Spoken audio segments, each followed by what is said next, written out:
build an empire, she married a king. To claim her own power, she'd have to destroy him. This is the story of the queen, who went from her husband's greatest ally to his most dangerous prisoner. She was one of the most powerful women in all of medieval Europe, a queen of 2 different kingdoms and a duchess in her own right. Her name was Eleanor of Aquitaine, and her story is one of ambition, betrayal, and an absolutely unbreakable will. In the 12th century, a woman's power was usually measured by the men she was tied to: her father, her husband, her sons. But Eleanor was different. Born around 1122, she was the elder daughter of William X, Duke of Aquitaine, a man who ruled a vast and wealthy territory in what is now southwestern France. His court was one of the most cultured in Europe, a vibrant hub of poets, music, and learning. And Eleanor received an incredible education. She wasn't just another noblewoman, she was raised at the very center of power and culture. Her life took a sudden, dramatic turn in 1137. While on a pilgrimage, her father died. With her only brother having passed away years earlier, 15-year-old Eleanor inherited everything. Just like that, she was the Duchess of Aquitaine, one of the most powerful and eligible heiresses in Europe. Her lands were larger and richer than those of the King of France himself. This immense power also made her incredibly vulnerable. In an age where kidnapping an heiress was a common way for ambitious lords to grab titles and land, Eleanor's independence was a dangerous prize. Her dying father knew this. In a final act to protect his daughter and his domain, he named his own overlord, King Louis VI of France, as her guardian. The king wasted no time. To lock down Aquitaine for the French crown, he arranged for Eleanor to marry his own son and heir, Prince Louis. A few months after their wedding on July 25, 1137, the old king died. Eleanor, still a teenager, was crowned Queen of France on Christmas Day. Her new husband, now King Louis VII, was her polar opposite.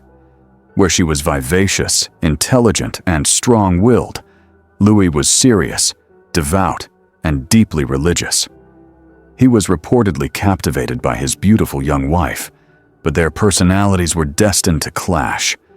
Eleanor had considerable influence over him, often encouraging him in political and military matters. But the French court was a stifling place for a woman who'd grown up with the freedom and culture of Aquitaine. The marriage was also strained by one critical failure. In 15 years, Eleanor gave birth to 2 daughters, but no son. In a kingdom where a male heir was everything, this was a political disaster. In 1147, Eleanor's life took another extraordinary turn when she insisted on joining Louis on the Second Crusade. It was almost unheard of for a queen to join such a dangerous campaign. She didn't just tag along, she rallied her own vassals from Aquitaine to join the cause, acting as the ruler of her own lands. The crusade itself was a spectacular failure, and it blew the cracks in the royal marriage wide open. While Louis proved to be a weak military leader, Eleanor was praised for her strength and wisdom. Rumors, likely baseless and spread by her husband's allies, began to swirl that her behavior in Antioch was improper, which only fueled Louis's jealousy. The couple returned to France completely estranged. After a brief, forced reconciliation, Eleanor gave birth to a second daughter, which sealed the marriage's fate. By 1152, convinced their union wasn't blessed by God, Louis agreed to an annulment. The official reason was consanguinity. They were distant cousins, a convenient excuse. At nearly 30 years old, Eleanor was free. Her lands were returned to her, and she was once again the most powerful bachelorette in Europe. But her freedom was perilous. On her way home to Poitiers, she narrowly escaped 2 separate kidnapping attempts by lords trying to force her into marriage. Eleanor knew she had to act fast. She needed an ally, a husband strong enough to protect her, but one she could maybe influence. She sent a message to a man who fit the bill perfectly: Henry Plantagenet, the young, ambitious Duke of Normandy. Just 8 weeks after her marriage to the King of France was dissolved, Eleanor married Henry on May 18th, 1152. It was a brilliant, calculated power move. Eleanor was about 11 years older than Henry, a man of boundless energy and ambition. He was already Duke of Normandy and Count of Anjou. By marrying Eleanor, he now controlled Aquitaine too. This union created a political earthquake. Their combined territories, which would become known as the Angevin Empire, suddenly stretched from the Scottish border down to the Pyrenees Mountains in Spain. It was an empire that dwarfed the lands of Eleanor's ex-husband, the King of France. 2 years later, in 1154, their power peaked when Henry ascended the English throne as King Henry II. Eleanor, the former Queen of France, was now crowned Queen of England. For nearly 2 decades, they were a formidable team. Eleanor was no passive queen. She was deeply involved in running their massive empire, constantly traveling between England and their lands in France. While her first marriage had failed to produce a male heir, her union with Henry was incredibly fruitful. She gave him 5 sons and 3 daughters, securing the Plantagenet dynasty for generations. 3 of their sons, Henry, Richard, and John, would go on to be kings. But this power couple wasn't built to last. The very qualities that made them so effective, their ambition, intelligence, and powerful wills, also made them explosive adversaries. Their relationship, once a partnership, grew strained and full of conflict. Henry was a notorious philanderer, and his long-running affair with a noblewoman named Rosamond Clifford was a public humiliation Eleanor deeply resented. More than personal betrayal, though, it was a clash over power that tore them apart. Henry was a king obsessed with centralizing control, which meant reining in the independence of his nobles, and that included his wife. Eleanor, who had ruled Aquitaine in her own right, wasn't about to be sidelined. Around 1168, she effectively separated from Henry and moved her court back to Poitiers, the capital of her own duchy. There, she re-established a glittering court, a famous center for poets, troubadours, and the culture of courtly love, reviving the world of her youth and reasserting her own authority. The tension simmered for years, fueled by Henry's treatment of their sons. He'd crowned his eldest surviving son, also named Henry, as young king, to rule alongside him, but he refused to grant him any real power. He did the same with his other sons, Richard and Geoffrey, promising them lands but keeping them on a tight leash. The young men grew bitter and hungry for the power they felt was their birthright. By 1173, that simmering resentment boiled over into open war. And who was at the heart of it? Eleanor. In what's now known as the Great Revolt, she actively encouraged her sons, Henry the young king, Richard, and Geoffrey, to rebel against their own father. Her motives were a tangled web of revenge for Henry's infidelities, a desperate bid to protect her son's inheritance, and a defiant act to keep her own power in Aquitaine, which she felt Henry was trying to steal. She backed them with money and soldiers, turning a family feud into a civil war that threatened to rip the Angevin Empire apart. Eleanor's gamble was audacious. A queen openly rebelling against her king and husband was almost unthinkable. Knowing the immense risk, she tried to flee to the court of her ex-husband, Louis VII, in Paris, probably hoping for his support. But she was caught. Disguised as a man, she was captured by Henry's forces, and her rebellion came to an abrupt end. The revolt eventually failed. Her sons were forgiven after 18 months of fighting, but for Eleanor, there was no mercy. Henry had her taken to England, where she would begin a long, bitter imprisonment. For the next 16 years, the Queen of England would be her husband's most famous prisoner, moved between castles like a political pawn. The woman who had built an empire was now locked away by the man she had placed on its throne.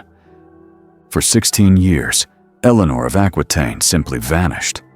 From 1173 until Henry II's death in 1189, she lived under house arrest, mainly at Old Sarum and Winchester Castle. While it was a comfortable confinement with fine clothes and provisions, it was still a prison. She was stripped of her political influence, her movements were restricted, and she was kept away from her children, only allowed to see them on special occasions when Henry needed to present a united family front. For a woman who had commanded armies and ruled kingdoms, this forced idleness must have been its own special kind of torture. Henry paraded his mistress, Rosamond, in public, while his queen remained a captive, a symbol of a crushed rebellion. But even in prison, Eleanor's spirit wasn't broken. She remained a powerful symbol of resistance and a crucial figure to her sons, who never forgot the sacrifice she made for them.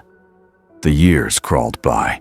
Her rebellious son, Henry the Young King, died of dysentery in 1883, begging on his deathbed for his mother's release, a plea his father ignored. The wars between Henry II and his remaining sons, Richard and John, raged on, weakening the old king and his empire. Then, in 1189, everything changed. King Henry II died, reportedly of a broken heart after learning his favorite son, John, had joined the latest rebellion against him. With Henry's death, Eleanor's imprisonment was over. One of the very first acts of her favorite son, Richard, upon becoming King Richard I, was to order his mother's release. At nearly 70 years old, an age when most people in the 12th century were long dead, Eleanor returned to power with astonishing energy and political savvy. Her role became greater than ever. While Richard I, known to history as the Lionheart, was a brilliant warrior, he spent very little of his reign in England. Almost immediately, he left on the Third Crusade. In his absence, he entrusted the realm to the one person he knew he could count on, his mother. Eleanor was named Regent of England. For years, she governed England with a firm, capable hand. She skillfully thwarted the plots of her youngest son, John, who tried to steal the throne while his brother was away. She navigated treacherous political alliances and kept the kingdom stable. Her greatest test came when Richard, on his way back from the Crusade, was captured and held for ransom by the Duke of Austria. It was Eleanor who took charge. She tirelessly worked to raise the massive ransom, a sum equal to 3 times England's annual income. She then personally traveled to Germany in 1194 to escort her son home, securing his freedom through her sheer force of will and diplomatic genius. Even after Richard's return, Eleanor remained at the center of the Angevin Empire's politics. When Richard was killed during a castle siege in 1199, she was by his side when he died. She then threw her immense influence behind her last surviving son, John, to secure his succession to the throne. In her final years, she was still undertaking diplomatic missions for John, even crossing the Pyrenees in her late 70s to select a bride for the French prince to secure a critical alliance. Eleanor of Aquitaine died on April 1st, 1204, at the age of 82. She chose to be buried at Fontevraud Abbey, next to Henry II, the husband who had imprisoned her, and near her beloved son, Richard the Lionheart. Her tomb effigy shows her not with hands clasped in prayer, but peacefully reading a book, a final testament to her lifelong love of culture and learning. Eleanor of Aquitaine's life was an act of defiance. She was a duchess in her own right, Queen of France, Queen of England, a crusader, a rebel, a prisoner, and a regent. In a world run by men, She simply refused to be a footnote in their stories. She wielded enormous political power, shaped the culture of her time, and founded a dynasty that would dominate Europe for centuries. Her marriage to Henry II created an empire, and her rebellion against him nearly tore it to pieces. And yet, in the end, it was her strength that held it all together, securing the throne for two of her sons. She became known as the Grandmother of Europe, with descendants on thrones across the continent. Her legacy isn't just one of power, but of an indomitable will that couldn't be broken by kings, crusades, or even 16 years in a stone-walled prison. She was a woman who lived by her own rules, and in doing so, she changed the course of history. If you enjoyed this journey into the life of one of history's most powerful queens, make sure to like this video, subscribe to the channel, and hit that notification bell so you don't miss our next dive into the past. Thanks for watching.